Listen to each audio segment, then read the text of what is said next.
अनि मण्डली परिचित भएको समयलाई जब हामीले हेऱ्यौँ, हामीले पहिलो चरणमा हेरेका थियौँ कि कसरी विश्वव्यापी रूपमा विभिन्न मुख्य मुख्य सहरहरूमा मण्डली बढ्दै गयो दोस्रोदेखि पाँचौँ शताब्दीमा भन्ने कुरा हामीले हेऱ्यौँ।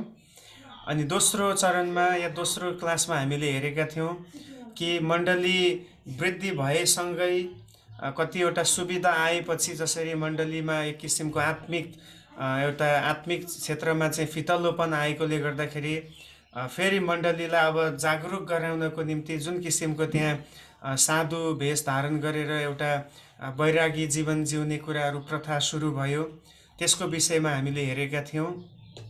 साथै हामीले हेऱ्यौँ कि कसरी क्रिस्चियन चाडपर्वहरू जसरी अहिले हामी क्रिसमस भन्छौँ, अनि इस्टर सन्डे भन्ने गर्छौँ, गुड फ्राइडे भन्छौँ, अरू कतिवटा कुराहरू छ जो कसरी त्यसको सुरुवात भयो भन्ने कुराहरू पनि हामीले गएको हप्तामा सिकेका थियौँ। अनि आज हामी कन्टिन्यू गर्दै जाने क्रममा हामी यही विषयमै छौँ। अहिले हामी त्यही विषयमै छौँ, दोस्रो भागमा छौँ, जसरी मण्डली बढ्दै गयो, परिचित भयो सबै मानिसहरूको बिचमा, होइन। हामीले सायद गएको हप्ता योसम्म हेरेका थियौँ कि सन्तहरूको दिन, सन्तहरूको सम्झनामा पनि अब एउटा विशेष दिन मनाउन थालियो।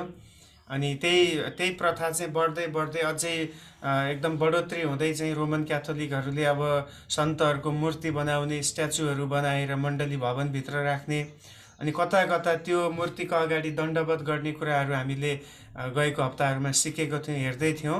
हामी आज कन्टिन्यू गर्नेछौँ। आज पनि आज चाहिँ हामी के हेर्नेछौँ भन्दाखेरि प्रेरितहरूका उत्तराधिकारीहरू, है, the successors of the apostles. जुन प्रेरितहरू हामी देख्दछौँ, प्रेरितहरू हामीलाई थाहा छ 12 जना प्रेरितहरू प्रभुको चेलाहरू, अनि इन्क्लुडिङ हामीले पावललाई पनि अब प्रेरितको रूपमा लिने गर्छौँ। अब उनको पनि धेरै चेलाहरू थिए। सो यी प्रभुका दासहरूले अरू धेरै यस्ता यस्ता हस्तीहरूलाई उनीहरूले निर्माण गरे, अनि उनीहरू जसरी प्रभुको निम्ति एउटा सक्सेसफुल चेला भए, उनीहरूले अरू पनि त्यस्तै सक्सेसफुल चेलाहरू, है, एकदमै प्रभुको निम्ति मर्नको निम्ति तयार हुने समर्पित चेलाहरू यिनीहरूले निर्माण गरे। उनीहरूलाई हामीले उत्तराधिकारीहरू भन्न सक्छौँ।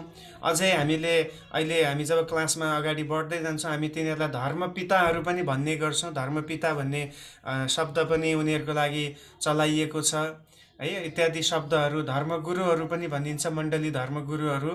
आज हामी त्यो हेर्नेछौँ कि यी धर्मगुरुहरू, जो प्रेरितहरू, जो 12 जना चेला अनि पावलले निर्माण गरेका चेलाहरूले कसरी मण्डली स्थापनाको निम्ति या मण्डली वृद्धिको निम्ति भूमिका निर्वाह गरे, कुन कुन क्षेत्रमा उनीहरूको चाहिँ विशेष उनीहरूको भाग थियो, उनीहरूले काम गरे भन्ने कुराहरू आज हामी आजको क्लासमा फोकस गर्नेछौँ।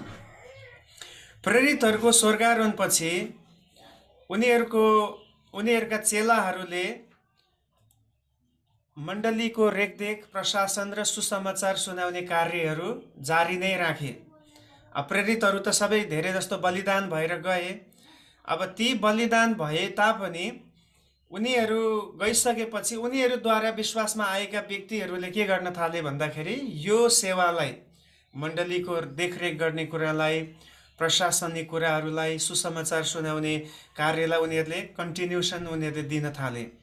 प्रेरितहरूका चेलाहरूलाई धर्मपिताहरू वा धर्मगुरुहरू भनिन्छ, है। अब हामी यो शब्द चलाउनेछौँ। जति पनि चेलाहरूका चेलाहरू थिए, अब जस्तै पत्रुसको चेलाहरू, पावलको चेलाहरू, यूहन्नाका चेलाहरू, यिनीहरूलाई हामीले के भनेर सम्बोधन गर्न सक्छौँ? धर्मपिताहरू या धर्मगुरुहरू, जसले क्रिस्चियन जगतको निम्ति ठुलो योगदान पुर्याएका छन्। उनीहरूको विषयमा आज हामी हेर्दैछौँ। उनीहरूले प्रेरितहरूका शिक्षा सुनेका र पछ्याएका थिए। पहिलो कुरो, है, यो धर्मपिताहरू त्यत्तिकै उनीहरू अकस्मात धर्मपिता बनेका छैनन्। यिनीहरूले यो प्रेरितहरूको अधीनमा बसेर यी प्रेरितहरूले बताएको कुराहरूलाई एकदमै नजिकबाट अनुभव गरेर अनि ती कुराहरूलाई पछ्याएका पनि थिए। शिक्षा सुनेर त्यसलाई पछ्याएको पनि हामी पाउँदछौँ। अब दोस्रो शताब्दीको मण्डलीलाई विशेष गरी सुरक्षा, देखरेख, शिक्षा र प्रशासनीय क्षेत्रमा त्यो क्षेत्रमा यिनीहरू लागि परे। जब हामीले देख्यौँ मण्डली त बढ्यो, तर मण्डलीमा सतावट पनि थियो। मण्डलीमा झुटो शिक्षाहरू आउन थाले। मण्डलीमा विभिन्न किसिमका गलत सिद्धान्तहरू बन्न थाले। अनि यस्तो समयमा मण्डलीलाई एउटा राम्रो फर्ममा ल्याउनको निम्ति उनीहरूलाई अब आफ्नो पक्षमा एउटा डिफेन्समा उठ्नको निम्ति उनीहरू चाहिँ लागि परेको हामी देख्दछौँ। यी पिताहरूले अब यी धर्मगुरुहरू जो प्रेरितहरूका उत्तराधिकारीहरू छन्, यिनीहरूले लेखेका लेखहरू र योगदानले ख्रिस्टियन इतिहासमा ठुलो योगदान पुर्याएको छ। मण्डलीलाई सतावटको अवस्थामा सान्त्वना दिने र मण्डलीभित्रको अनेकता, अनुशासन र नैतिक समस्याहरूको समाधान यिनीहरूले गरेको हामी पाउँछौँ। यिनीहरूको योगदान चाहिँ यही हो। पहिलो चाहिँ मण्डली सतावटबाट जाँदै थियो, त्यस्तो समयमा के गरे भन्दाखेरि यी धर्मगुरुहरूले सान्त्वना दिन थाले, बलियो तुल्याउन थाले, ढाडस दिन थाले। अनि त्यसै गरी त्यहाँ विभिन्न किसिमका फुटका कुराहरू थिए। पहिलो शताब्दीको मण्डलीमा नै फुट सुरु भइसकेको हामी पाउँछौँ। अनि त्यो फुटमा चाहिँ कसरी अब मण्डलीलाई एक गर्नुपर्छ, कसरी ख्रिस्टमा मण्डलीलाई हामीले बाँध्नुपर्छ भनेर उनीहरूले ठुलो भूमिका निर्वाह गरे। अनुशासनका कति कुराहरूमा उनीहरूले एकदमै अनुशासनका कुराहरू सिकाए। अनि कतिवटा नैतिक समस्याहरू थिए। नैतिक समस्या भन्नाले अब समाजमा हाम्रो भूमिका कस्तो छ, होइन, विवाहको विषयमा, सामाजिक योगदानहरूको विषयमा जति पनि इमोरालिटी, अनैतिक कुराहरू छन् त्यस्ता कुराहरूलाई डिल गरेर यिनीहरूले धेरै पत्रहरू पनि लेखेको हामी पाउँदछौँ। तर यी धर्मगुरुहरूले लेखेको कुनै पनि पत्र नयाँ नियममा हाम्रो बाइबलमा समावेश गरिएको छैन। अब रोमन क्याथोलिक बाइबलमा कतिवटा पत्रहरू समावेश भएको छ, तर हाम्रो क्रिस्चियन क्याननले चाहिँ त्यसलाई समावेश गरेको छैन। अब त्यो छुट्टै पाटो हो, त्यतातिर अहिले नजाउँ। तर उनीहरूले धेरै पत्रहरू पनि, जसरी पावलले पत्रहरू लेखे, पत्रुसले पत्रहरू लेखे, यी धर्मगुरुहरूले पनि निकै पत्रहरू लेखेर मण्डलीलाई सचेत गराउने कामहरू गरेको हामी पाउँदछौँ। त्यसको साथै मण्डलीको विरोधी पक्षको सामना र सो प्रणालीको खण्डन गर्न पनि यिनीहरू पछि हटेनन्। त्यो समयमा रोमी साम्राज्यले सताउँदै थियो। पछि 313मा आएर अलिकति सान्त्वना पाए, अलिकति सुविधा पाए, किनभने कन्स्टेन्टाइन सम्राट भइसकेपछि चाहिँ उनले क्रिस्चियनहरूको हक र हितको लागि धेरै उनले योजनाहरू, कामहरू गरे। तर त्योभन्दा पहिला निकै गाह्रो थियो। अनि त्यस्तो समयमा यस्तो विरोध गर्ने, यस्तो जसले विरोध गरेको छ, जसले हमला गर्थ्यो, तिनीहरूको विपक्षमा खडा भएर पनि यिनीहरूले निकै आफ्नो डिफेन्समा उनीहरू बोलेको, लागि परेको, आफ्नो हक र हितको लागि कति ठाउँमा आवाज उठाएको हामी पाउँदछौँ। अब आउनुहोस् हामी यी मण्डलीका केही धर्मगुरुहरूको विषयमा हामी संक्षिप्त अध्ययन गर्नेछौँ आज। यिनीहरूले के योगदान पुर्याए भन्ने कुराहरू हामी सिक्नेछौँ। म एकचोटि फेरि स्क्रिनलाई अफ गरेर फेरि सेयर गर्छु। यहाँ कसैले केयरमेट गर्नुभएको छ है। स्क्रिनलाई तपाईँले जुम गर्दाखेरि जुम गर्न सक्नुहुन्छ, तर केयरमेट नगर्नुहोस् है, त्यसले फेरि सबैलाई त्यही देखाउँछ। अर्को कुरा हामी रेकर्ड गर्दैछौँ। ओके, अब यी धर्मगुरुहरूको बारेमा हामीलाई कहाँबाट जानकारी पाउँछौँ त भन्दाखेरि यसको लागि एकजना एकदमै तपाईँले यो नाम भुल्नुहुन्न। यो चाहिँ युसेबियस भन्ने थियो, जो चाहिँ क्रिस्चियन मण्डली इतिहासको एउटा इतिहासकारक थिए युसेबियस। यो युसेबियसले चाहिँ एउटा ऐतिहासिक पुस्तक लेखेका थिए जसको नाम ऐतिहासिक उपदेशक नामक पुस्तक उनले लेखेका थिए। अनि त्यही पुस्तकमा लेखिएको आधारमा, त्यो पुस्तकमा यी धर्मगुरुहरूको बारेमा लेखिएको आधारलाई हामी आधार बनाउँदै हामी यी धर्मगुरुहरूको बारेमा आज हामी हेर्नेछौँ। अब यो युसेबियस भन्ने जो इतिहासकारक छन्, हिस्टोरियन छन्, उनी चाहिँ 313 एडीमा उनी चाहिँ सिजरिया भन्ने ठाउँको बिसप भएर एउटा पास्टरीय सेवा उनले त्यहाँ पुर्याएको हामी पाउँदछौँ। अनि हामीले जति पनि मोटामोटी इतिहासहरू ल्याउने गर्छ त्यसको आधार चाहिँ युसेबियस हो। एकदमै फेथफुल, एकदमै धेरै कुरालाई छानबिन गरेर है, इतिहासलाई अध्ययन गरेर अनि त्यसपछि उनले आफ्नो पुस्तकमा ऐतिहासिक उपदेशक नामक पुस्तकमा उनले ती जानकारीहरूलाई ल्याएको हामी पाउँछौँ। सो उनले लेखेको यो पुस्तकको आधारलाई हामी लिएर नै यी धर्मगुरुहरूको बारेमा आज हामी सिक्नेछौँ। अब सबैभन्दा पहिलो धर्मगुरु अथवा धर्मपिता अथवा जे नाम तपाईँले बुझ्नुहुन्छ, अब प्रेरितहरूको चेला भनौँ अथवा उनीहरूको उत्तराधिकारी भनौँ है। पहिलो चाहिँ को छ भन्दाखेरि एन्टिओका इग्नेसियस। हेर्नुहोस् त, एन्टिओका इग्नेसियस भन्ने चाहिँ पहिलो धर्मगुरु। अब इग्नेसियस भन्ने व्यक्ति चाहिँ 35 एडीमा जन्मेका रहेछन् है। 35 एडी भनेपछि अब तपाईँले सोच्न सक्नुहुन्छ, भनेको भनाइ गर्थे येशू ख्रिस्ट स्वर्गारोहण भइसकेको केही वर्षपछि यो व्यक्ति जन्मिएको रहेछन् र एन्टिओक मण्डलीको उनी तेस्रो बिशप भए। अब एन्टिओक मण्डली तपाईँले बुझ्नुभयो, पाउल र बारनाबासले सेवा पुर्याएको मण्डली। यता यरुसलेमको मण्डली छुट्टै हो, उता एन्टिओकको मण्डली, यो चाहिँ अन्य जाति समूहबाट स्थापना भएको मण्डली। अनि त्यहाँको तेस्रो बिशप, पहिलो बिशप को थियो हामीलाई थाहा छैन है। अब इतिहास पढ्दै गयो भने त्यसको पनि नाम आउँछ। दोस्रो बिशप भए, त्यसपछि तेस्रो बिशप चाहिँ त्यो मण्डलीको यो इग्नेसियस भन्ने थिए। अब तपाईँले बुझ्नु भयो नि होइन, प्रेरितको पुस्तकमा भएको जुन एन्टिओकमा भएको मण्डली जसले पाउल र बारनाबासलाई मिसनरी भनेर घोषणा गरेर पठाएको थियो, त्यो मण्डलीको तेस्रो बिशप थिए इग्नेसियस। उनले ग्रिक ज्ञान मार्गलाई जवाब दिँदै येशू संसारमा हुनुहुँदा 100% मानव र 100% ईश्वर हुनुहुन्थ्यो भनिकन जोड दिए। अब त्यो समयमा मैले पहिला पनि बताएँ, एउटा झुटो शिक्षा आएको थियो, ज्ञानवाद भन्ने, नस्टिसिजम भन्ने थियो।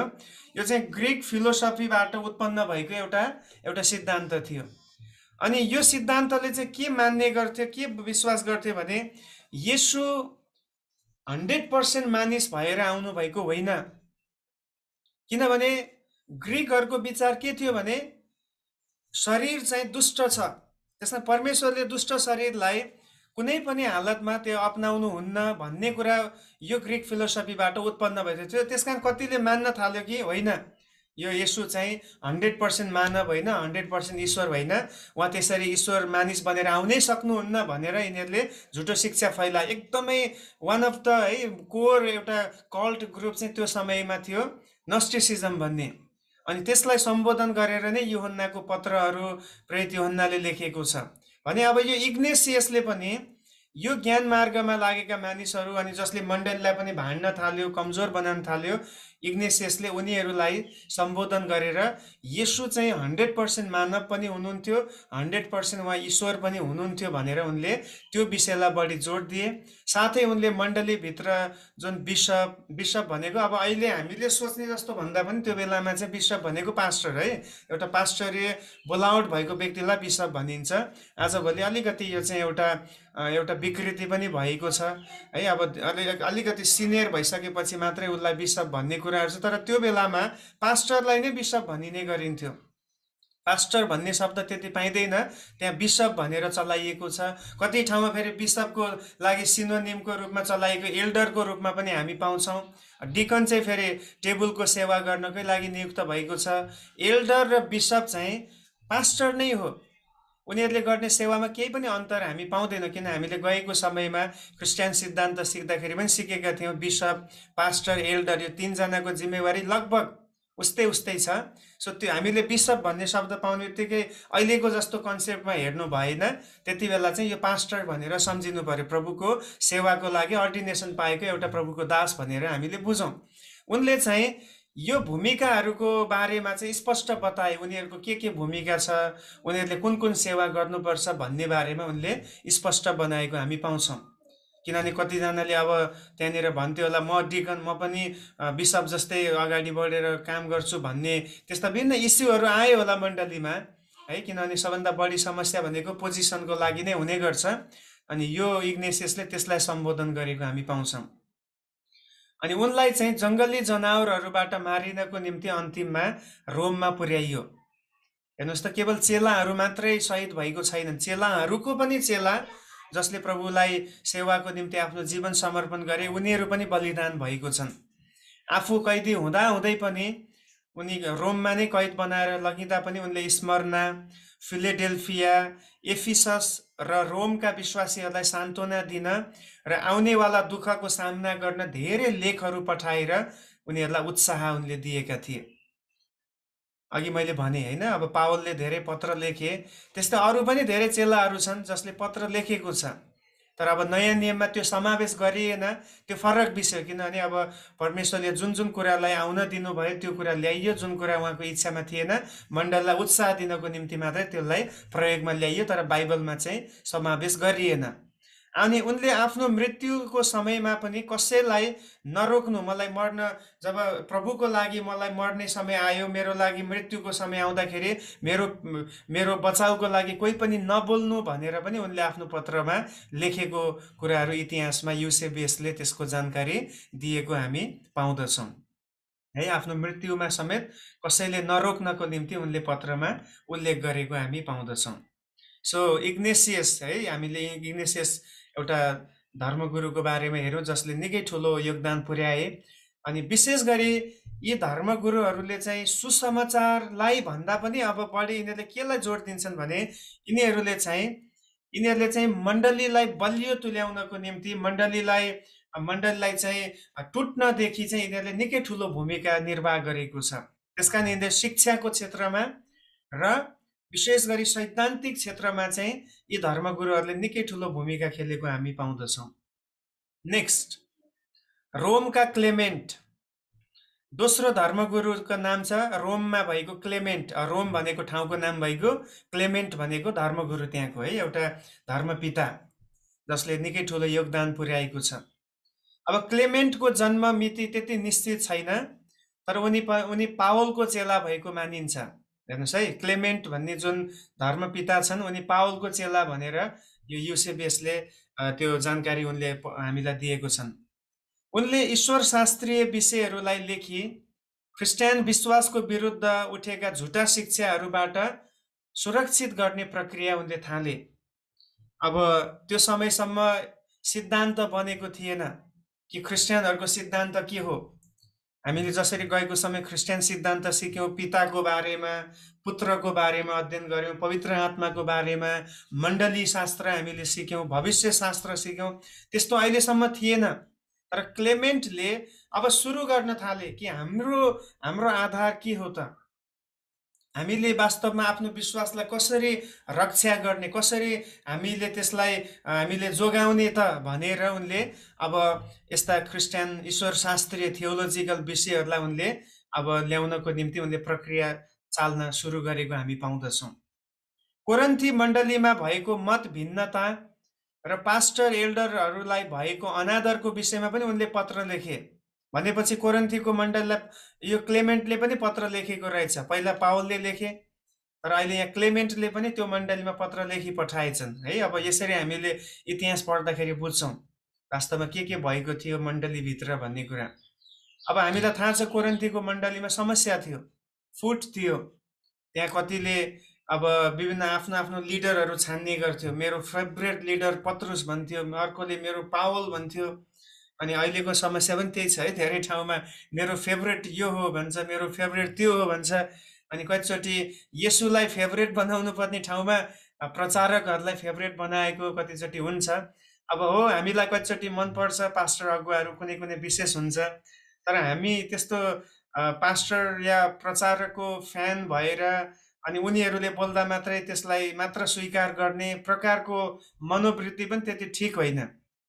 त्यो फेरि त्यसले पनि के गर्छ भने हामीले हाम्रो माइन्डलाई सेट गरिहाल्छौँ, यो पास्टर एकदम बेस्ट छ, यसबाट राम्रो कुरा आउँछ, यो चाहिँ त्यति ठिक छैन भनेर हामीले आफ्नो माइन्डलाई नै तालिम दिन थालिहाल्छौँ। वास्तवमा कुनै पनि व्यक्ति आफैमा अब कमजोरीहरू पनि छन्, राम्रो पक्षहरू पनि छन्। हाम्रो जीवन आशिषित हुने भनेको प्रभुको वचनबाट हो, चाहे एउटा साधारण व्यक्तिले होस् या एउटा भयङ्कर व्यक्ति होस्, उनले बोल्ने प्रभुको वचनबाट हो। अनि हामीले, येशूले भन्नुभयो कि तिमीहरूले ती अगुवाहरूलाई गरे जस्तै या उनीहरूले गरेको जस्तै तिमीहरू नगर, तर उनीहरूले गर्न सिकाएको कुरा चाहिँ गर भन्नुभयो। भनाइको अर्थ उनीहरूले सिकाउने चाहिँ कहाँबाट? परमेश्वरको वचनबाट, बाइबलबाट उनीहरूले सिकाउने। कारण उनीहरूले के सिकाउँछन् त्यो चाहिँ गर, तर उनीहरू जस्तो नहौ चाहिँ प्रभुले भन्नुभयो। किनभने हामीले लक्ष्य राख्ने एउटा हाम्रो मोडल भनेको चाहिँ क्राइस्ट नै हुनुहुन्छ, ख्रिस्ट नै हुनुहुन्छ। कतिचोटि मेरो मनमा पनि त्यो आउँथ्यो पहिला म जब सुरुमा थिएँ, ओहो यो पास्टर कति राम्रो लाग्छ, यसको बारेमा कति राम्रो कुराहरू छन्, यसलाई फलो गर्नुपर्छ भनेर कतिचोटि एकदम उसको मात्रै वचन सुन्ने युट्युबमा होइन फेसबुकमा उसको मात्रै सुन्ने गर्थेँ। तर बिस्तारै बिस्तारै प्रभुको आत्माले अझै परिपक्व बनाउँदै लैजानुभयो अनि त्यो कुराहरू उहाँले बुझाउन थाल्नुभयो कि कोही पनि व्यक्ति आफैमा पर्फेक्ट छैन। त्यस कारण हामीले कुनै पनि व्यक्तिलाई मोडल चाहिँ बनाउनु हुँदैन है। हामीले मोडल कसैलाई पनि बनाउनु त्यति उचित हुँदैन भन्ने कुराहरू उहाँले सिकाउनु भयो। अब हो आदर गर्नुपर्छ, राम्रो गर्नेलाई आदर गर्नुपर्छ, तर कतिवटा समस्या मैले देखेको छु मान्छेहरू प्रभुकै स्थानमा त्यो मान्छेलाई त्यो व्यक्तिलाई बसालेको पनि देखिन्छ। त्यो चाहिँ गलत कुरा हो, जो चाहिँ कोरिन्थी मण्डलीमा पनि भएको हामी पाउँछौँ। अनि यो पत्र नै नयाँ नियममा समावेश नभएका पुस्तकहरूमध्ये पहिलो थियो। अब यो क्लेमेन्टले पनि कोरिन्थीलाई पत्र लेखेको रहेछ, तर मण्डली क्याननले छान्दाखेरि अब त्यो क्याननको विषयमा पनि हामी सायद अलि पछि हेर्छौँ अर्को क्लासहरूमा। यो क्यानन के हो, यसले कसरी बाइबललाई सेलेक्ट गर्यो भन्ने कुराहरू आउँछ। त्यो अब कतिवटा उनीहरूको रिक्वायरमेन्ट थियो, त्यो रिक्वायरमेन्टको आधारमा जुन कुरा मिल्दैन थियो त्यसलाई चाहिँ बाइबलमा समावेश गरिँदैन थियो। क्रिस्चियन क्याननले त्यसरी चाहिँ छान्ने प्रक्रिया सुरु गरेको थियो, त्यो हामी पछि सिकौँला। सो रोमको क्लेमेन्टको योगदान हामीले हेऱ्यौँ, ऊ पनि पावलको चेला भएको कुराहरू मानिन्छ। तेस्रो धर्मगुरु छ स्मर्नाका पोलिकार्प। यो पोलिकार्प भन्ने धर्मगुरु अत्यन्तै प्रख्यात थिए, एकदमै चर्चित थिए है। पहिलो शताब्दीमा नै जन्मेका पोलिकार्प चाहिँ प्रेरित यूहन्नाको विशेष चेला थिए। हेर्नुहोस् त, पोलिकार्प चाहिँ कसको चेला रहेछन् त्यसो भए? प्रेरित यूहन्नाको। अब प्रेरित यूहन्ना चेलाहरूमा सबैभन्दा अन्तिमसम्म बाँच्ने, पहिलो शताब्दीको अन्तसम्म बाँच्ने चेला उनी थिए। उद्वारा बलियो रूपमा निर्माण भएको चेला थियो पोलिकार्प। अनि उनले मण्डलीलाई सम्बोधन गरेर धेरै पत्रहरू पनि लेखे। पोलिकार्पले पनि लेखेको रहेछ है धेरै पत्रहरू, तर तिनमा कुनै पनि नयाँ नियममा समावेश गरिएनन्। अब त्यसका धेरैवटा कारणहरू छ, पछि हामी हेरौँला जब क्याननमा आउँछौँ। ती पत्रहरू पनि समावेश चाहिँ भएन। उनले जोड दिएका विषयहरू चाहिँ ख्रिस्टियनहरूको बिचमा व्यवहारिक पक्षलाई असल बनाउनु पर्ने या हुनुपर्ने, र दोस्रो चाहिँ झुटो शिक्षालाई विरोध गर्ने काम उनले गरेको हामी पाउँछौँ। पहिलो चाहिँ उनले हाम्रो व्यवहारिक जीवन, हामी चाहिँ व्यवहारिक भएर जिउनुपर्छ है। क्रिस्चियन जीवन चाहिँ अब दर्शन त हामी देख्छौँ, प्रभुको सेवाको निम्ति हामीलाई दर्शन हुनुपर्छ, बोझ हुनुपर्छ। तर कतिजना मान्छेको ठुलो ठुलो दर्शन हुन्छ, काम चाहिँ जिरो पनि सुरु गर्दैन। फेरि एकदमै ठुलो एम्बिसन भन्छ नि, एकदमै ठुलो ठुलो इच्छा राख्न, धेरै ठुल्ठुलो काम गर्ने सोच बनाउँछ, तर सुरुवात चाहिँ जिरोबाट पनि उसले नगरेको कुराहरू हामी देख्छौँ। अनि आज पनि त्यस्तोहरू छन्। अब प्रचार गर्ने समयमा ठुलो ठुलो दर्शनका कुराहरू आउँछन्, तर जब व्यवहारिक पक्षमा गयो भने फेरि केही पनि छैन है। एउटा पनि केही त्यो व्यवहारिक पक्षमा त्यो कुरा उत्रिएको देखिँदैन। त्यसकारण पोलिकार्पले चाहिँ के कुरा जोड दिए मण्डलीहरूलाई उनले भन्दाखेरि, उनले चाहिँ मण्डलीहरू चाहिँ जे हामी बोल्छौँ, वाट वी प्रिच है, जे हामी प्रचार गर्छौँ त्यो हाम्रो जीवन हुनुपर्छ, त्यो हाम्रो व्यवहार हुनुपर्छ, अनि त्यो चाहिँ समाजमा देखिनुपर्छ भनेर उनले त्यसलाई बढी जोड दिएको थिए। केवल हामी प्रचारमा मात्र माहिर हुने होइन, तर हाम्रो व्यवहारिक जीवनमा हामी ठिक हुनुपर्छ भनेर उनले त्यसलाई फोकस गर्दै थिए। अब ठुल्ठुलो प्रचार गर्नेहरू व्यक्तिहरू प्रचार त गर्छ होइन, त्यति बेला आगो नै झार्छ, तर पछि गएपछि उनीहरूको पर्सनल लाइफ, उनीहरूको फ्यामिली लाइफ, उनीहरूको मोरल लाइफ हेऱ्यो भने त्यो प्रचार फेरि के हुन्छ, प्रचारको लागि मात्रै बनेको जस्तो भयो नि त।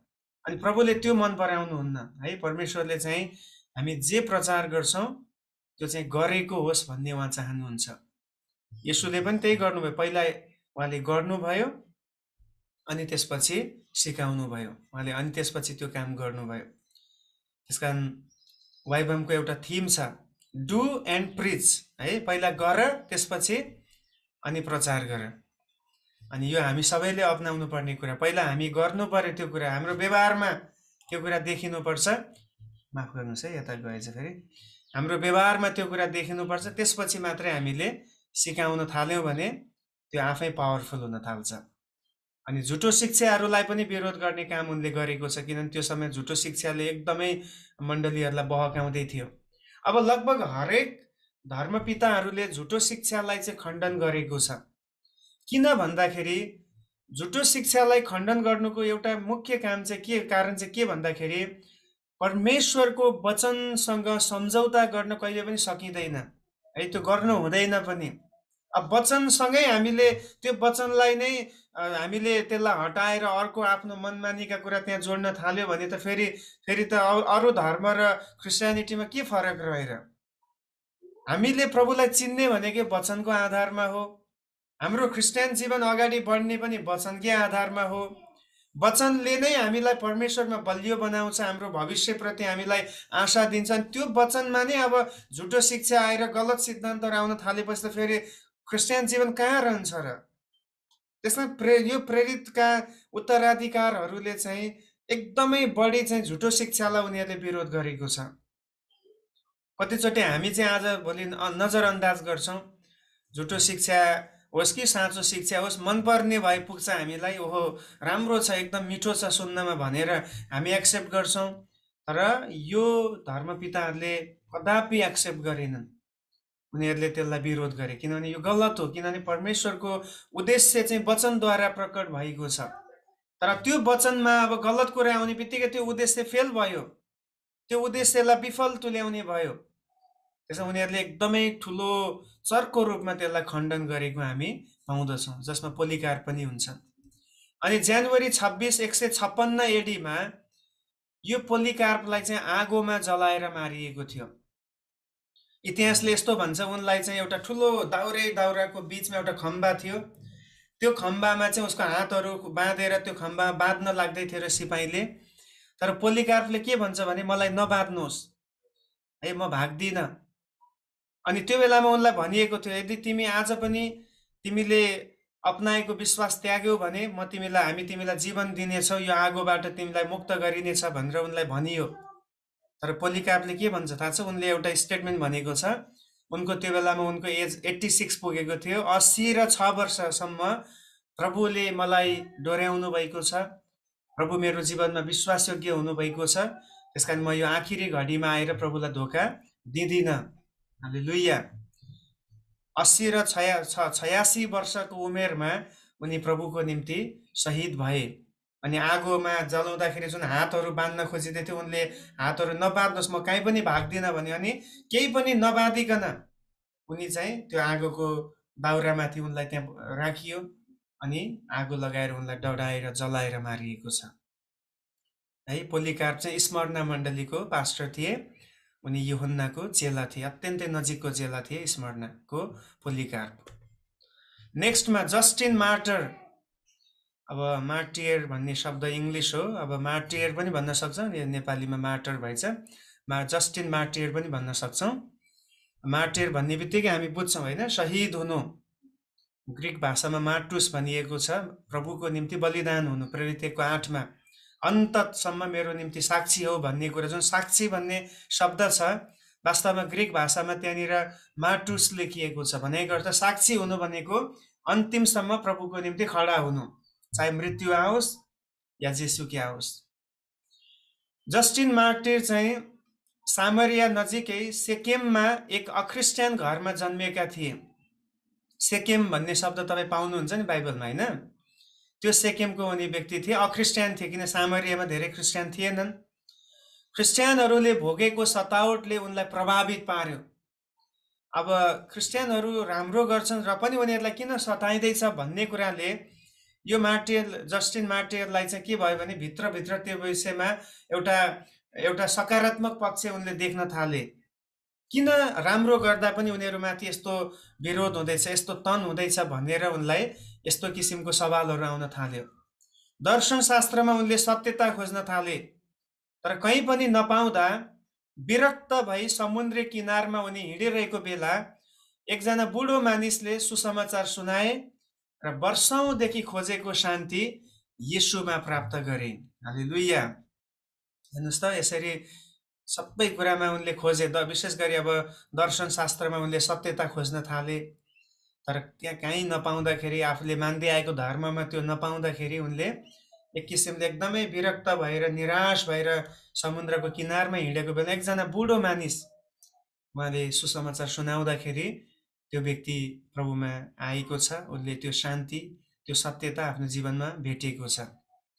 उनले शिक्षित र उच्च तहका मानिसहरूलाई सुसमाचार सुनाए, किन उनी आफै पनि दर्शनशास्त्रमा लागेकोले गर्दा एकदमै इन्टोलेक्चुअल थिए है, उनी बुद्धिमान थिए।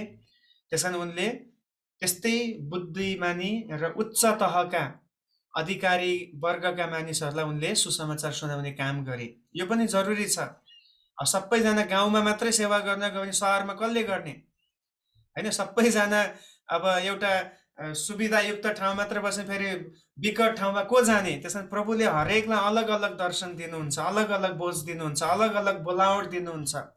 जसमध्ये जस्टिन मार्टियरले चाहिँ उच्च तहका र शिक्षित वर्गका, विशेष गरी फिलोसफीमा लाग्ने ग्रिक दर्शन शास्त्रीहरूको बीचमा उनले यो काम गरेको छन्। उनले आफ्नै घरमा स्कुल सुरु गरे र धेरै उनले क्रिस्चियन पुस्तकहरू, क्रिस्चियन साहित्यहरू लेखे। आफ्नै घरमा उनले स्कुल सुरु गरे है, जहाँनिर धेरै मानिसहरूलाई उनले पढाउन थाले, बाइबलको कुराहरू पढाउने कुराहरू उनले गर्न थाले। जसमा प्रख्यात पुस्तक अपोलोजी थियो। एउटा अपोलोजी भन्ने पुस्तक छ इतिहासमा है। अपोलोजी चाहिँ यो व्यक्तिले नै लेखेको पुस्तक मानिन्छ। अनि यो पुस्तक चाहिँ रोमी सम्राटहरूलाई, जुन अपोलोजी भन्ने पुस्तक छ, यो चाहिँ रोमी सम्राटहरूलाई सम्बोधन गरी क्रिस्चियन विश्वासलाई जोगाउनको निम्ति लेखिएको थियो। अब त्यो बेलासम्म चाहिँ सतावट थियो नि त। अनि त्यो सतावटबाट क्रिस्चियनहरूलाई कसरी जोगाउने त भनेर सम्राटहरूलाई, हेर्नुहोस् त, त्यस्तो उच्च शिक्षा हासिल गरेको व्यक्ति थिए यिनी, उनीहरूलाई सम्बोधन गरेर उनले यो पुस्तक लेखे। अनि क्रिस्चियन विश्वासलाई जोगाउन उनी चाहन्थे। साथै येशू ख्रीष्ट यहुदीहरूले पर्खेको मसीहा नै हुनुहुन्छ भनेर पनि उनले प्रमाणित गरेर यहुदीहरूलाई पनि सम्बोधन गरेर कतिवटा पुस्तकहरू उनले लेखेको छ। अब यहुदीहरू चाहिँ अहिलेसम्म पनि पर्खिरहेको थिए कि कहिले मसीहा आउनुहुन्छ, कहिले मसीहाले हामीलाई उद्धार गर्नुहुन्छ भन्ने उनीहरू पर्खाइमा थिए। अनि यो व्यक्तिले चाहिँ पुरानो नियमलाई अध्ययन गरेर, हिब्रू भाषालाई अध्ययन गरेर, हिब्रू बाइबलहरूबाट उनले प्रमाणित गरिदिए कि मसीहा, तपाईँहरूले पर्खिरहेको मसीहा चाहिँ प्रभु येशू ख्रीष्ट हुनुहुन्छ, जसलाई तपाईँले क्रुसमा मार्नुभयो। उहाँ नै साँचो मसीहा हुनुहुन्छ भनेर उनले प्रमाणित गरेको छ। हेर्नुहोस् उनको योगदान। उनले एउटा स्कुल सुरु गरे र एउटा ठुलो पुस्तक लेखे, जसले रोमी सम्राटहरूलाई धेरै कुराहरू सोच्न बाध्य बनायो र साथै यहुदीहरूलाई पनि उनले निकै प्रभावित पार्ने काम उनले गरेको छन्। नेक्स्टमा हामी जानेछौँ इरेनियस भन्ने व्यक्ति है। उनी स्मरनामा जन्मेका र शिक्षित घरानाका थिए। उनी पनि अघि हामीले देख्यौँ स्मरनामा पोलिकार्प थिए। स्मरना भन्ने पत्र हामी प्रकाशको पुस्तकमा पाउँछौँ, त्यही ठाउँमा जन्मिएको थिए इरेनियस। तर उनले अशिक्षितहरूको माझमा दुर्गम गाउँहरूमा सेवा गरे। अब यहाँ फेरि फरक छ। अघि न जस्टिनले चाहिँ शिक्षित वर्गकाहरूलाई सेवा पुर्याए भने इरेनियसले चाहिँ अशिक्षितहरू र अत्यन्तै दुर्गम, एकदम रिमोट भिलेजहरूमा उनले गएर प्रभुको काम गरे। उनी पहिलो ग्रिक धर्मशास्त्री बनेका थिए। अब ग्रिक धर्मशास्त्रीमा, ग्रिकहरूको क्षेत्रमा पहिलो उनी धर्मशास्त्री, थियोलोजियन भनेर चिनिन्छन् इरेनियस। उनले धेरै सिद्धान्तका कुराहरू ल्याएको छन्। उनले नयाँ करारलाई पनि पुरानो करार सरह मान्यता दिए है। अब कतिचोटि त्यहाँ अब पुरानो करार अब हामीले मान्नु पर्दैन भन्ने कुराहरू, कतिले नयाँ करार मात्रै हो भन्ने कुराहरू, कतिले फेरि पुरानो करारलाई मात्रै जोड दिएर नयाँ करारलाई वास्ता नगर्ने कुरा पनि हुन्थ्यो। यहुदीहरूको विषयमा विशेष त्यो कुरा हुन्थ्यो। तर उनले चाहिँ यो नयाँ करारलाई पनि पुरानो करार सरह मान्यता दिएको हामी पाउँछौँ। ग्रिक विचारधारा विपरीत ख्रिस्टको मानवत्वलाई उनले जोड दिए। अब हामीले देख्यौँ ग्रिकहरूले ख्रिस्टको मानवत्वलाई, उहाँको ह्युम्यानिटीलाई इन्कार गर्छन्। तर यो इरेनियसले पनि त्यो उहाँको ह्युम्यानिटीको पक्षलाई बढी जोड दिएर उहाँ साँच्चै आउनुभएको हो, उहाँ चाहिँ एउटा साधारण मानिस भएर जिउनु भएको हो भन्ने कुरा उनले प्रमाणित गरे। अब हामीले कसरी प्रमाणित गर्न सक्छौँ त येशू साँच्चै नै मानव हुनुहुन्थ्यो पृथ्वीमा आउँदाखेरि भनेर? पहिलो कुरो उहाँको जन्म, एउटा स्त्रीबाट भएको जन्म।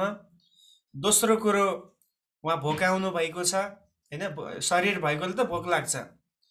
तेस्रो कुरो उहाँलाई निन्द्रा लागेको छ। अब निन्द्रा मानिसलाई त लाग्छ, ईश्वर भएको भए त किन निदाउनु पर्यो। उहाँलाई पनि कतिचोटि दुःख हुँदाखेरि उहाँ रुनु भएको छ मानिस भएको कारणले, आनन्द मनाउने ठाउँमा आनन्द मनाउनु भएको छ। यी सबै कुराहरूले प्रमाणित गर्छ कि उहाँ चाहिँ 100% मानिस हुनुहुन्थ्यो। दोस्रो फेरि उहाँ ईश्वर हुनुहुन्थ्यो, उहाँ चाहिँ पृथ्वीमा हुँदा पनि 100% ईश्वर हुनुहुन्थ्यो भन्ने कुरा कसरी हामी बुझ्दछौँ त? उहाँको डिभिनिटी जुन ईश्वरत्व छ त्यसलाई हामी व्याख्या गर्न सक्छौँ भन्दाखेरि उहाँले पाप क्षमा गर्नुभयो, उहाँले मुर्दाहरूलाई बिउताउनु भयो, उहाँले आँधीलाई शान्त गराउनु भयो, 2टा माछा र 5वटा रोटीले हजारौँलाई खुवाउनु भयो, पानीलाई दाखरस बनाउनु भयो। यस्तो कुराहरूले चाहिँ उहाँको ईश्वरत्वलाई जोड दिन्छ है। हामीलाई पनि कतिचोटि हुनसक्छ कसैले सोध्ला, हामीले बाइबलबाटै पाउन सक्छ हजारौँ कुनै एउटा प्रभुको काममा हेर्नुहोस्, त्यहाँ उहाँको ईश्वरत्व पनि प्रकट भएको हुन्छ, त्यहाँ उहाँको मानवत्व पनि प्रकट भएको हुन्छ। दुईटै कुरा त्यहाँ हामी पाउन सक्छौँ। सो यो इरेनियसले त्यसलाई जोड दिए। प्रभु भोजमा चलाइने दाखरस र रोटीलाई आच्छरिक रूपमा उनले येशूको शरीर र रगत हो भनी विश्वास गरे। यो चाहिँ गलत हो है। फेरि अब हरेक थियोलोजियनहरूले धेरैवटा राम्रो कामहरू पनि गरेको छ, तर कतिवटा फेरि उनीहरूको समस्या पनि छ। त्यसकारण मण्डली इतिहास पढ्दाखेरि हामीले असल असल असल पक्षलाई मात्र केलाउँदैनौँ, त्यो व्यक्तिले ल्याएको केही गलत कुराहरू छ, केही अब विकृतिका कुराहरू छन् भने त्यसलाई पनि हामी मोटामोटी सम्बोधन गर्नेछौँ। अब अहिले पनि रोमन क्याथोलिकले त्यही कुरा मान्छ होइन। अब जुन प्रभु भोजमा हामी दाखरसको लागि प्रार्थना गर्छौँ, रोटीको लागि प्रार्थना गर्छौँ, प्रार्थना गरिसकेपछि चाहिँ यो आच्छरिक रूपमा येशूको शरीर र रगतमा यो चाहिँ परिवर्तन हुन्छ भनेर यिनीहरूले मानिलिन्छन्। अनि त्यसको सुरुवात चाहिँ यो व्यक्तिले गरेको रहेछ। इरेनियसले नै यो कुरालाई ल्याएको रहेछ कि प्रभु भोजमा चलाइने दाखरस र रोटी चाहिँ आच्छरिक रूपमा येशूको शरीर र रगत हो भनेर उनले विश्वास गरे र त्यो कुरा उनले समाजमा प्रचलित पनि गरिदिए। तर हामी त्यसलाई मान्दैनौँ होइन। हामी प्रभु भोजमा चलाइने रोटी र दाखरसलाई एउटा सिम्बोलिक रूपमा मात्रै चलाउँछौँ। त्यो प्रार्थना गरिसकेपछि नै रोटी हो, त्यो कुनै विशेष हुँदैन है। तर इरेनियसले चाहिँ यसरी यो कुरा ल्याएको हामी पाउँछौँ। तर उनको असल पक्ष हेर्नुहोस् है, उनले दिएको कामहरू हेर्नुहोस्, उनले कति त्यहाँनिर ठुल्ठुला काम गरेको छ त्यसलाई हामी हेरौँ। अब कतिवटा गलत कुराहरू त्यो व्यक्तिको जीवनमा छ, त्यसलाई हामी एउटा शिक्षाको रूपमा यस्तो रहेछ, यसरी त्यो कुराको उत्पत्ति भएको रहेछ भनेर हामीलाई एउटा जानकारी चाहिँ त्यहाँबाट हामीले हासिल गर्न सक्छौँ। नेक्स्टमा हामी हेर्नेछौँ। नेक्स्ट स्लाइडमा टर्टुलियन भन्ने अत्यन्तै प्रख्यात उनी पनि धर्मशास्त्री हुन्। रोमी अफिसरका घरमा जन्मेका उनी कानुनका विद्वान थिए, कानुनविद थिए है। उनी चाहिँ एउटा ठुलो अफिसरको घरमा, त्यो पनि रोमी अफिसरको घरमा भनेपछि उनी अधिकार भएको, शिक्षा भएको, धन भएको र कानुनविद पढेका व्यक्ति थिए। 30 वर्षको उमेरमा उनले प्रभुमा विश्वास गरे, पहिलो ल्याटिन धर्मशास्त्री बने। अघि हामीले इरेनियस हेऱ्यौँ, उनी चाहिँ पहिलो ग्रिक धर्मशास्त्री। अब यहाँ चाहिँ ल्याटिन धर्मशास्त्री उनी टर्टुलियन चाहिँ। ल्याटिन भन्नाले रोमी साम्राज्यको पहिलो, रोमी भाषाको पहिलो धर्मशास्त्री उनी थिए। उनले नै पहिलोपल्ट त्रिएक परमेश्वरको विषयमा उठेको विवाद विरुद्धमा लेखेको छन्। अब त्यो समयमा गएको हप्ता हामीले हेऱ्यौँ होइन, एउटा इस्यु आएको थियो, कसरी परमेश्वर त्रिएक हुन सक्नुहुन्छ, इम्पोसिबल, यो हुनै सक्दैन भन्ने कुराहरू त्यहाँ फैलियो। अनि यसलाई अब सम्बोधन गर्ने व्यक्ति त चाहियो नि, किन त्यो बेलासम्म सिद्धान्त बनेकै छैन। अहिले पो हामी हजारौँ सिद्धान्त पाउँछौँ, यो कारणले गर्दा त्रिएक परमेश्वर भन्छौँ, तर त्यो बेलामा थाहै छैन। टर्टुलियन पहिलो व्यक्ति जसले त्रिएक परमेश्वरको विषयमा उठेको विवादको विरुद्धमा उनले लेखेको छ, त्यसलाई सम्बोधन गरेर उनले पत्र लेखेको हामी पाउँदछौँ। उनले बप्तिस्मालाई धेरै जोड दिए र बप्तिस्मा पछि गरिएको पापहरू क्षमा हुन गाह्रो छ भने पनि उनले सिकाए। अब उनले चाहिँ विशेष गरी एउटा व्यक्तिले विश्वास गरिसकेपछि, बप्तिस्मा लिइसकेपछि अब पापलाई हल्का रूपमा लिनु हुँदैन है। अब चाहिँ एउटा होसियार भएर हाम्रो पापहरूलाई हामीले त्यसै ख्याल ठट्टाको रूपमा अनुग्रह, पावलले पनि त रोमी 6 अध्यायमा भनेको छ नि, अनुग्रह छ भन्दैमा के हामी पाप गरिरहने त? पापको क्षमा छ भनेर के हामी पापमा लागिरहने त भनेर पावलले पनि त्यो कुरा उठाएको छ। सो टर्टुलियनले पनि त्यही भने, एउटा व्यक्तिले जब बप्तिस्मा लिइसक्छ, बप्तिस्मा लिइसकेपछि ऊ प्रभुसँग अब जोडिसकेको हुन्छ।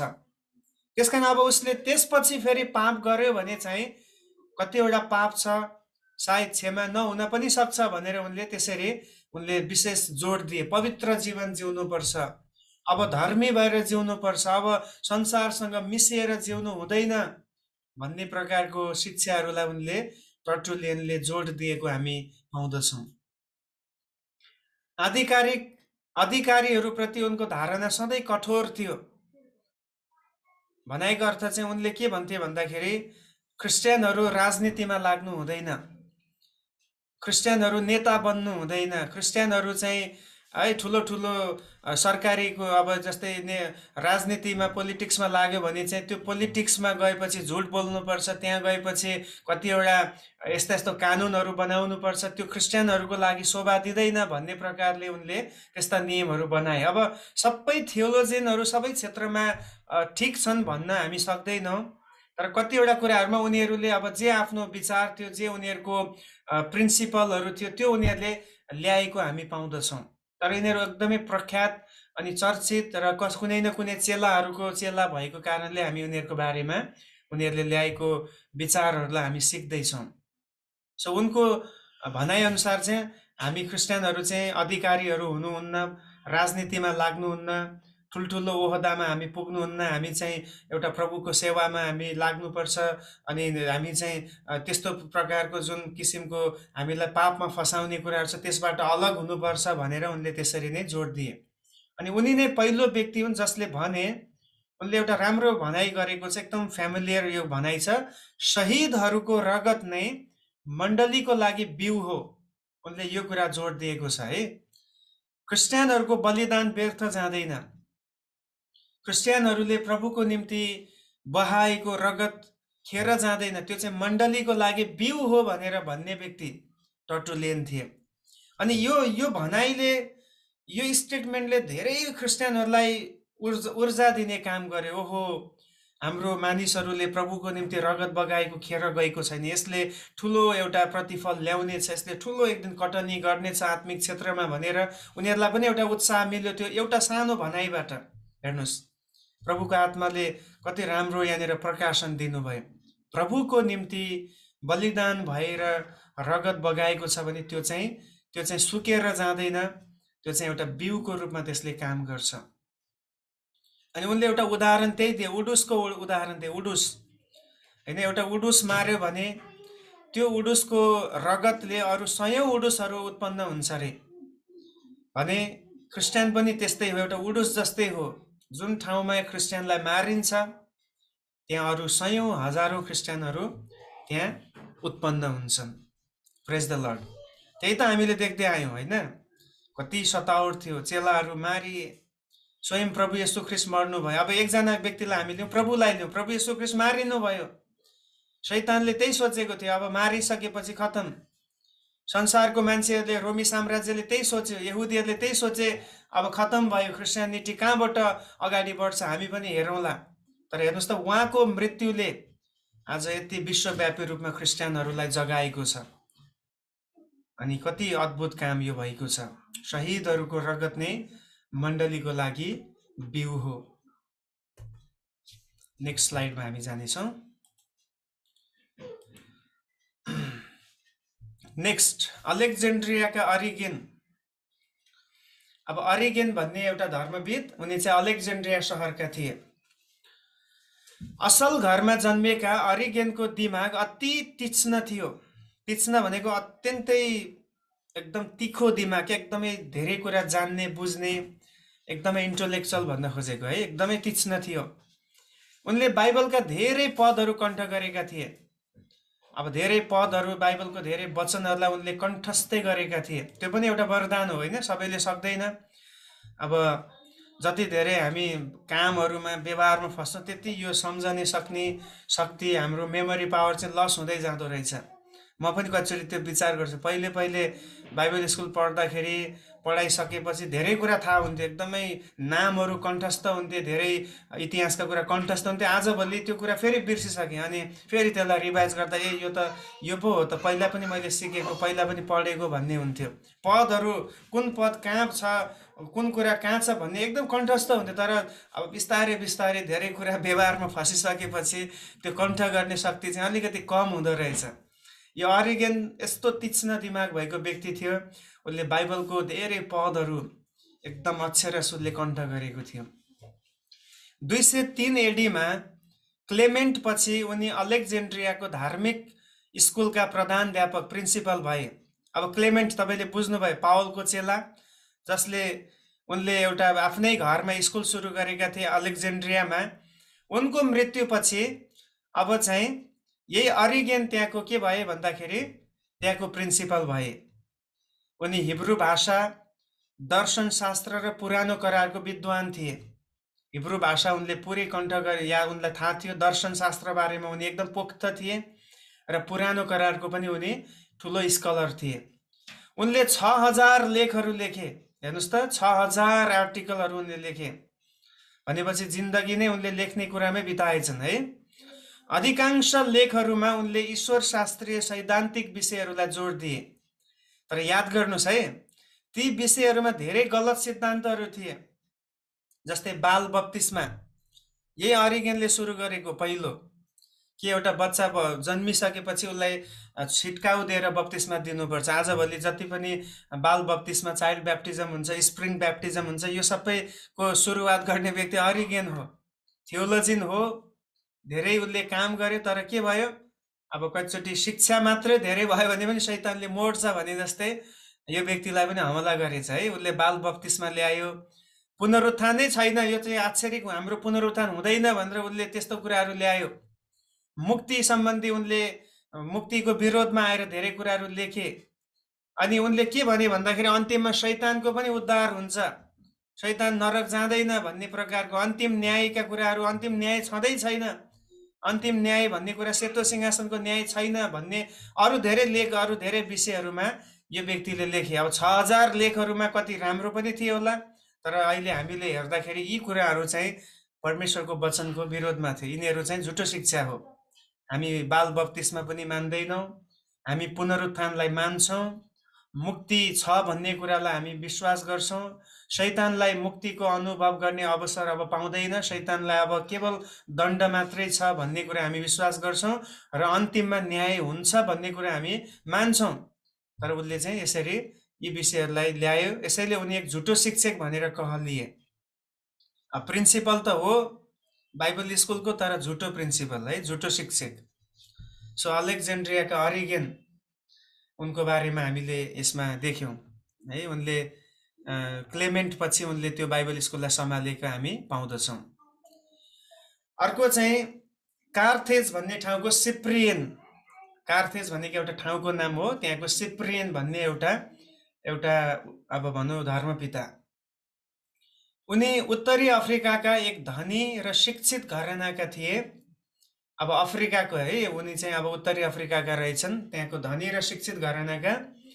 उनले 246 एडीमा प्रभुलाई विश्वास गरे र एक उत्तम उदाहरणीय क्रिस्चियन जीवन उनले यापन गरे।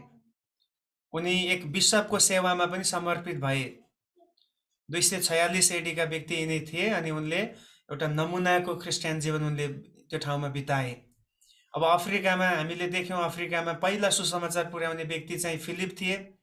फिलिप त्यो ठाउँमा बलिदान भए।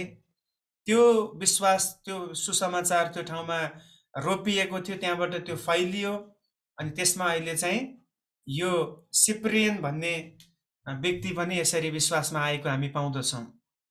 र उनी त्यहाँको एउटा सशक्त प्रभुको दास भएर उनी अगाडि बढेको हामी पाउँदछौँ।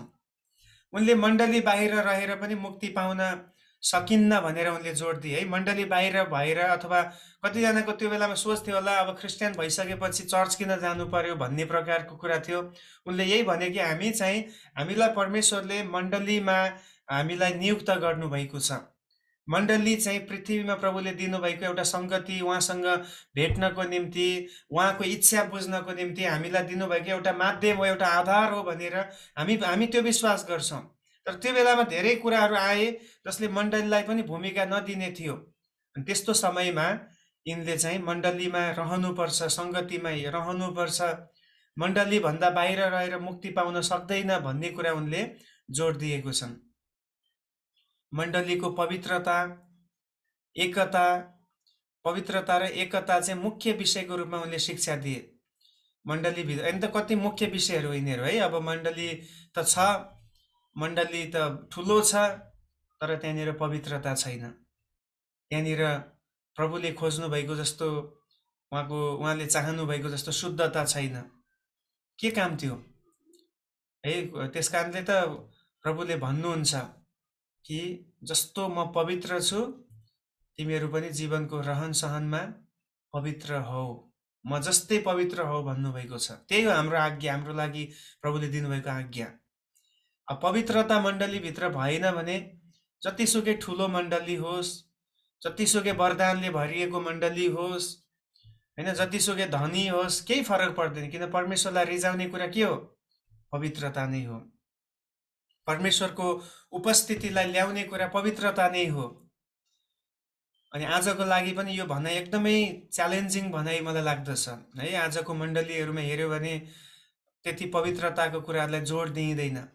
जे गर्दा पनि हुन्छ, हामी यस्तो व्यक्ति, हामी उस्तो व्यक्ति, हामी त प्रभुको आत्माले चलाइएको भन्ने, अनि काम चाहिँ ठुलो ठुलो गर्ने, तर पवित्रताको क्षेत्रमा चाहिँ उनीहरू कति ठाउँमा गिरेको हामी पाउँछौँ है। त्यसमा काम बरु केही नहोस्, जिरो काम होस्, तर पवित्रता भएन भने परमेश्वरले त्यो कुरालाई कदापि स्वीकार गर्नुहुन्न। बाइबलमा हामीले जहाँ पनि हेरौँ, परमेश्वरले जहाँ पनि उहाँले कन्सर्न गर्नुभएको विषय चाहिँ पवित्रता नै हो।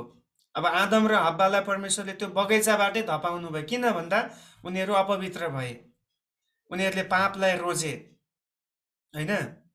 त्यसपछि अगाडि बढ्दै जाँदाखेरि नोआको जलप्रलय भयो, त्यहाँ परमेश्वरले आफ्नो सृष्टिलाई नै नष्ट गर्नुभयो। पाप त मानिसले गरेको थियो, तर त्यसको सजाय जनावरले, अरू कुराले पनि पायो। अनि त्यहाँको पनि एउटै कारण के हो? अपवित्रता। मानिसहरू छाडा भए रे। अनि त्यही छाडापन आज पनि छ होइन। त्यही कुरा त छ आज पनि हाम्रो समाजमा, हाम्रो मण्डलीहरूमा। हाम्रो मण्डली भन्दाले मैले लखनऊ मण्डली कुरा गरेँ, एज अ होल चर्च होइन, युनिभर्सल चर्चको कुरा म गर्दैछु। त्यसमा हाम्रो पनि पर्छ। परमेश्वरले खोज्नु भएको त्यो पवित्रता, त्यो शुद्धता नभएकोले गर्दाखेरि परमेश्वर कतिचोटि आफ्नो कुराहरू, आफ्नो कामहरू उहाँले गर्नुहुन्न है। त्यस कारण क्वान्टिटी भन्दा पनि क्वालिटी होइन, यो प्रभुले खोज्नुहुन्छ। अनि क्वालिटी भनेको पहिलो चाहिँ पवित्र नै हो, पवित्र हुनु। उनले यो कुरा जोड दिए। बाइबलमा हामीले देख्यौँ होइन, कतिवटा मण्डलीहरूलाई पत्र लेख्दाखेरि त्यहाँनिर पावलले, पत्रुसले, यूहन्नाले, मेनली तीनटा चेलाहरूले पवित्रतालाई जोड दिएको छ। उनले शुद्धतालाई कायम गरिनुपर्छ भनेर एकदमै जोड दिएको हामी पाउँदछौँ। र एकता, दोस्रो विषय के छ? एकता है। यो पनि अत्यन्तै मुख्य विषय हो। अनि त्यो उनको शिक्षाको मेन उनको पाटो त्यो थियो। र उनको एउटा समस्या यहाँ पनि छ है। प्रभु भोजको सेवामा जुन रोटी र दाखरस उनी चलाइन्छ, त्यो चाहिँ विशेष अब प्रभुको उपस्थिति त्यसमा हुन्छ। अनि यो सेवा गर्ने दासले चाहिँ एउटा साँचो बलिदान चढाएको हुन्छ, जहाँ परमेश्वरको दया जीवित र मृत्युमाथि जाग्दछ भनी सिकाए। अब यो पनि अलिकति फरक सिद्धान्त। पहिलो अरिगेनले त झन् ल्याएको कुरा के थियो भन्दाखेरि, अरिगेन या कसले ल्याएको थियो हामीले हेरेको थियौँ, उनले चाहिँ आच्छरिक रूपमा मासु र रगतमा बदलिन्छ भनेर सिकाए भने, सिप्रियनले चाहिँ के सिकाउँदैछ भने यो प्रार्थना गरिसकेपछि यो चाहिँ एकदम स्पेसल बन्छ। जस्तै अब आजभोलि होइन, मान्छेहरू विभिन्न ठाउँमा तीर्थ जान्छन्, अनि वैष्णोदेवी कहाँ गयो भन्छन्, त्यहाँबाट प्रसाद लिएर आउँछन् नि मान्छेले गएर। यो प्रसाद चाहिँ विशेष हो, हामीले त खायौँ, अब हाम्रो घरकाहरूलाई पनि खिलाउनु पर्छ भनेर उनीहरूले ल्याउँछन्। अनि कतिचोटि क्रिस्चियन कन्सेप्टमा, हामीहरूको कन्सेप्टमा पनि प्रभु भोज चाहिँ त्यस्तै प्रसाद जस्तै बनेको हुन्छ होइन। यो एकदम विशेष छ, यसलाई हामीले खान मिल्छ। अनि कति मण्डलीहरूमा घरमा लगेर पनि खाने चलनहरू छ। तर बाइबलमा त्यो मलाई त्यस्तो मैले त्यो बुझेको छुइनँ, त्यस्तो शिक्षा मैले अब त्यहाँ पाइनँ। यो चाहिँ जहिले पनि गर्छौ भेला हुँदाखेरि गर भन्ने कुरा छ। त्यसो भने हामीले यसलाई प्रसादको रूपमा अब मानिलिनु कोही आउन पाएन कुनै सन्डे, अब भनौँ श्रीमती चर्च आउनु पाउनु भएन, श्रीमान आउनु भयो, दुवै ब्याप्टाइज क्रिस्चियन, दुवै पवित्र छ। श्रीमानले चर्चमा आएर प्रभु भोजमा भाग लिनुभयो तर श्रीमती घरमा छ। अब श्रीमानले अब श्रीमतीको लागि लान मिल्छ कि मिल्दैन भन्ने प्रश्न पनि धेरैचोटि आउँछ।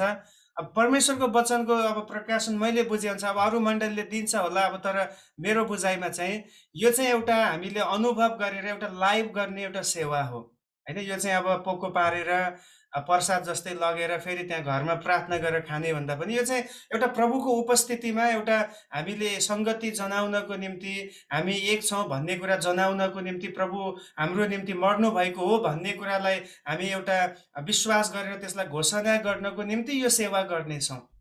धेरैको सोचमा फेरि यो पनि छ, प्रभु भोज खायो भने चाहिँ अति पवित्र बनिन्छ भन्ने पनि छ। प्रभु भोज खाएर नखाएर पवित्र अपवित्र बन्ने कुरा नै छैन। हामी प्रभु भोज खान्छौँ कारण हामी पवित्र बनिएका छौँ। अब कुनै हप्ता चर्च आउन पाएन भने अब त्यसमा हामीले अब खिन्न हुनु पर्दैन, किन प्रभुको उपस्थिति हाम्रो जीवनमा छ। तर पनि मौका मिले अनुसार, सकेसम्म, परिस्थितिले दिए अनुसार चाहिँ हामीले प्रभु भोजको सेवा नित्य गरि नै रहनुपर्छ। पहिलो शताब्दीकै मण्डली जब हामी यरुशलेमको मण्डलीलाई हेऱ्यौँ भने, पावलले पछि सुरु गरेको मण्डली हेऱ्यौँ भने त्यहाँ पनि हामी देख्छौँ जब जब उनीहरू भेला हुन्थे है, यो शब्द है। त्यसकारण मैले बाइबललाई जहिले फोकस किन गर्छु भने हामी जे पनि गरौँ, जुनसुकै हामी विधि गरौँ, त्यसको आधार चाहिँ बाइबल नै हुनुपर्छ। पावलले, प्रेरितहरूले कहीँ पनि प्रार्थना गरेर त्यो पठाएर घरमा लगेर खानु भनेर त पठाएको छैन, तर भेला हुँदाखेरि गरिएको छ। त्यही हो गर्नुपर्ने नियम पनि। येशूले पनि भेला भएको बेलामा चेलाहरूसँग बसेर त्यो सेवा गर्नुभएको छ। र येशूले यो भन्नु भएन कि अरू पनि बाहिर क्रिस्चियनहरू छन्, अरू पनि चेलाहरू छन्, तिनीहरूलाई लगेर बाँड भन्नु भएन। जो त्यो समयमा त्यहाँनिर अभाइलेबल थियो त्यो समयमा गरिएको छ। अनि दोस्रो कुरा, कतिचोटि अब हामीलाई लाग्न सक्छ अब प्रभु भोज हामीले घरमा चलाउन मिल्छ कि मिल्दैन। अब घरमा पनि संगतिमा भेला हुँदाखेरि, संगतिमा छौँ भने त्यो बेलामा चलाउनुमा के आपत्ति छैन। तर अब त्यसको पनि अब एउटा प्रभुले तोकेको एउटा नियम छ। एउटा अभिषिक्त व्यक्तिले त्यो सेवा चलाउनु आदरणीय हुन्छ हैन। अनि त्यो व्यक्ति आएको छ, अब त्यहाँ सबै माहौल मिलेको छ, चलाउनुमा के आपत्ति छैन। तर अब मलाई मन पर्यो भन्ने बित्तिकै मैले खाने, मैले प्रार्थना गरेर रोटी भाँचेर खाने बित्तिकै हुन्छ भन्ने कुरा होइन। त्यो खाएर आपत्ति केही छैन, तर त्यो खाँदैमा तपाईँ धेरै पवित्र बन्ने कुरा पनि होइन। हामीले बुझ्नुपर्छ हैन। नयाँ नियमको शिक्षा त्यही छ। जब जब उनीहरू भेला हुन्थे, प्रेरित 20 अध्यायमा को सायद 7 पदमा छ, त्यहाँ भेला भएपछि रोटी भाँचियो भनिएको छ। द्याट मिन्स हाम्रो ग्यादरिङ हैन। पवित्र जनहरू जब एकसाथ भेला हुन्छन्, प्रभुको मृत्युलाई दर्शाउने त्यो सेवा हामी गर्ने गर्छौँ। अब यो विषयमा मैले अलरेडी पहिला क्लास अलग्गै गरिसकेकोले अहिले म त्यसलाई फोकस गर्ने। तर यहाँ एउटा पोइन्ट आयो कि यो विशेष बन्छ भन्ने कुरा पनि हामी त्यसलाई मान्दैनौँ।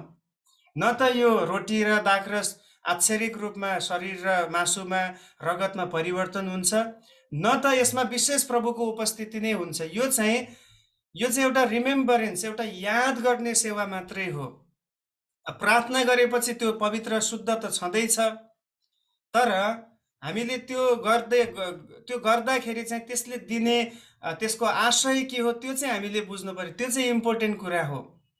त्यो गर्दाखेरि चाहिँ हामीले के सम्झिरहेका हुन्छौँ भन्दाखेरि येशू ख्रीष्ट यसरी नै 2000 वर्ष अगाडि मारिनु भएको थियो, यसरी नै उहाँले आफ्नो रगत मानव जातिको लागि बगाउनु भएको थियो भन्ने कुरा याद गर्नको लागि कोरिन्थीको पत्रले त्यही भन्छ, मेरो सम्झनामा। यो शब्द है, रिमेम्बरेन्स भन्ने शब्द, यही हो हामीले प्रभु भोज गर्ने। सो मार्टिन लुथरले पनि पछि गएर, जुन लुथरनहरूको एउटा झुन्ड थियो, उनले पनि यही सिद्धान्तलाई ल्याए, जुन सिप्रियनले ल्याएको कुरा छ त्यहीलाई उनले जोड दिए कि हामीले गर्ने प्रभु भोजको सेवामा विशेष प्रभुको उपस्थिति हुन्छ। यो रोटी साधारण रोटी होइन, यो विशेष रोटी हो। यो कचौरा साधारण होइन, त्यहाँ भएको अङ्गुरको रस विशेष रस हो भनेर उनीहरूले त्यो विशेष विशेष बनायो। त्यहाँ त्यो भित्र प्रभुको उपस्थिति हुन्छ भन्यो, त्यो गलत हो। किनभने प्रभुको उपस्थिति केवल मानिसमा मात्रै हुन्छ, कुनै पनि चिजमा उहाँ बास गर्नु हुन्न। बाइबलले हामीलाई त्यही सिकाउँछ। कुनै पनि यही त मानिसको खुबी हो। मानिस किन श्रेष्ठ हो भने किन परमेश्वरको आत्मा भित्र वास गर्छ। तर ढुङ्गा, मुढा, अरू जानवर कुनैमा पनि प्रभुको आत्मा वास गर्नु हुँदैन। त्यसकारण त्यो वास नगर्ने कुरालाई हामीले विशेष त्यहाँ प्रभुको उपस्थिति छ भनेर मान्नु पनि हुँदैन। त्यही हो प्रभु भोजमा चलाउने यो दुईवटा तत्त्व पनि। सो उनले कार्थेजका सिप्रियनले पनि प्रभु भोजको विषयमा यस्तो प्रकारको शिक्षा उनले सिकाएको हामी पाउँदछौँ। मेरो विचारमा आजलाई स्लाइड सकिएको छ र मोटामोटी अब धेरै अरू धर्म पिताहरू छन्, तर अब सबैलाई हामी एकैचोटि ल्याउन सक्दैनौँ र सबैको बारेमा बुझ्नु खाँचो पनि छैन। मोटामोटी होइन, हामीले हेऱ्यौँ टर्टुलियन, अरिगेन, यो अहिलेको सिप्रियन, अरू कतिवटा नामहरू हामीले हेऱ्यौँ। नाम कण्ठ गर्न पनि गाह्रो छ। हामीले यहाँबाट के सिक्छौँ भन्दाखेरि आजको पाठबाट चाहिँ यसरी उनीहरूको असल पक्षहरू छ, उनीहरूको देन छ, उनीहरूको ठुलो बलिदान छ प्रभुको निम्ति। तर त्यसको साथसाथै अर्को पाटामा चाहिँ उनीहरूले कतिवटा क्षेत्रमा अब गलत कुराहरू पनि मिक्स गरेको हामी पाउँछौँ। तर हामीलाई त्यसले असर पार्दैन, किनभने हामी चाहिँ आज पूर्ण रूपमा बाइबल हाम्रो हातमा छ। त्यस कारण हामीले कुन सिद्धान्त अपनाउने, कुन सिद्धान्त नअपनाउने भन्नको लागि एउटै मात्र बेसिस हो, त्यो हो परमेश्वरको बाइबल, परमेश्वरको वचन।